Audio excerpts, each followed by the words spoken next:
অঙ্কিতা মজুমদার, চকদিঘি, জামালপুর, পূর্ব বর্ধমান থেকে লিখছেন চিঠিটি। বিষয় সীমারেখা। প্রিয় লেটার বক্স, সীমারেখা তো সেই প্রাচীন কাল থেকেই বহমান। বনবাসকালীন সীতা দেবীকে যে সীমায় আবদ্ধ করে গেলেন রামচন্দ্র, তার বাইরে ছিল অসীম বিপদ।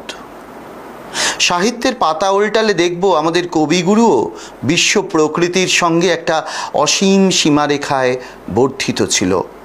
তিনি নিজেই লিখছেন ঘর ও বাহির প্রবন্ধে, বিশ্ব প্রকৃতিকে আড়াল আবডাল হইতে দেখিতাম। সে ছিল মুক্ত, আমি ছিলাম বদ্ধ। মিলনের উপায় ছিল না, সেই জন্যেই প্রণয়ের আকর্ষণ ছিল প্রবল। কত সীমারেখা আবার নিষ্পন্দ ঢেউ তোলে।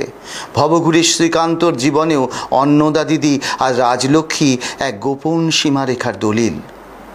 নিবিড়তার মধ্যেও কখন কিভাবে সীমারেখা এসে দাঁড়ায় তা যেন মনও ভেবে পায় না। তবুও রেখে দিতে হয় এই অদৃশ্য রেখাকে। আবার প্রথম প্রতিশ্রুতির সত্যবতী, সে এমন একটা সময় জন্মেছিল যে সময় মেয়েরা লেখাপড়া শিখলে সংসারের অকল্যাণ হবে। এরকম একটা অন্ধ কুসংস্কার সমাজ আবদ্ধ ছিল। কিন্তু সত্যবতীর পড়াশোনার প্রতি ছিল প্রবল আগ্রহ।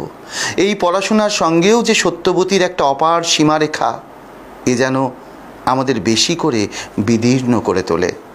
অজস্র সীমারেখা স্রোত আমাদের আদ্যপান্ত ঘিরে রয়েছে। মজার কথায় বলতে গেলে এই পত্রলেখাও 150 শব্দের মধ্যে সীমারেখাতে বাঁধা, যেন শেষ হয়েও হয় না শেষ, তবুও এইখানেই সমাপ্তি ঘটাতে হয়।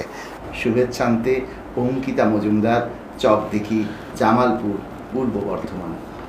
চমৎকার একটা চিঠি, ভারী সুন্দর, ভীষণ ভালো লাগলো। এবং সবচেয়ে ভালো লাগলো সেটা হচ্ছে চিঠির মধ্যে তথ্য আছে, বিষয় আছে, সাহিত্য আছে এবং হাস্যরস আছে। আছে। সেই কারণে আপনাকে অভিনন্দন, ধন্যবাদ।